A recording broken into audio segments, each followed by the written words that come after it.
பிதாமகன் சங்கீதா, அவங்களுக்கு நீங்க தொடர்ந்து பேசிருக்கீங்க அவங்களோட படங்களுக்கு. சங்கீதா கிருஷ். உயிர்ல பேசிருக்கீங்க நீங்க. உயிர் அது ஒரு நெகட்டிவ் ஷேடான கேரக்டர் அது. ஆனா கொஞ்சம் சாஃப்டா தான் இருக்கும். ரொம்ப ஒரு வைல்டான அது நல்லா இருக்கும். ஆமா. ஆனா எனக்கு பிடிக்கல, அவனை எனக்கு பிடிச்சிருக்கு அப்படின்னு ஒரு ஒரு நல்லா பண்ணிருப்பாங்க.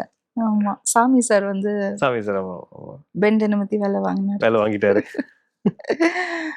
ஆமா, மிருகம்ல மிஸ் பண்ணிட்டேன் அவரை டப் பண்றது. வாய்ப்பு வந்துதா?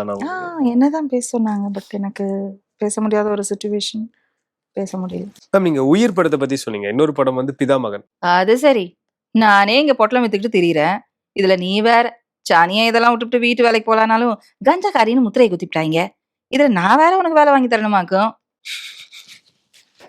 பிதாமகன் வந்து ஒரு ஒரு கஞ்சா விற்கிறவங்க அண்ட் அவங்களுக்கும் விக்ரம் சாருக்கும் ஒரு லோக்கல் கேரக்டர். அது வந்துட்டு அதுலயுமே ஒரு ஒரு வேரியேஷன் தான். நார்மலா பேசுற மாதிரி இருக்காது. அது பாலா சாருக்கு படத்துல ஒர்க் பண்ற எல்லாருமே ஒரு ஸ்கூல் போயிட்டு வந்த மாதிரி சொல்லுவாங்க. எப்படி பாரதி ராஜா சொல்லாத மாதிரி தான் பயப்படுவாங்க எல்லாருமே. பாலா சார் வந்து இப்படி கேட்பாங்க அப்படி கேட்பாங்கன்னு. ஆனா நான் அந்த கிளைமேக்ஸ் சீன் வந்து சூர்யா டெத் சீன்ல வந்துட்டு விக்ரமா அடிச்சு பேசுற சீன் வந்து பாலா சார் இருந்தாங்க டப் பண்ணும்போது.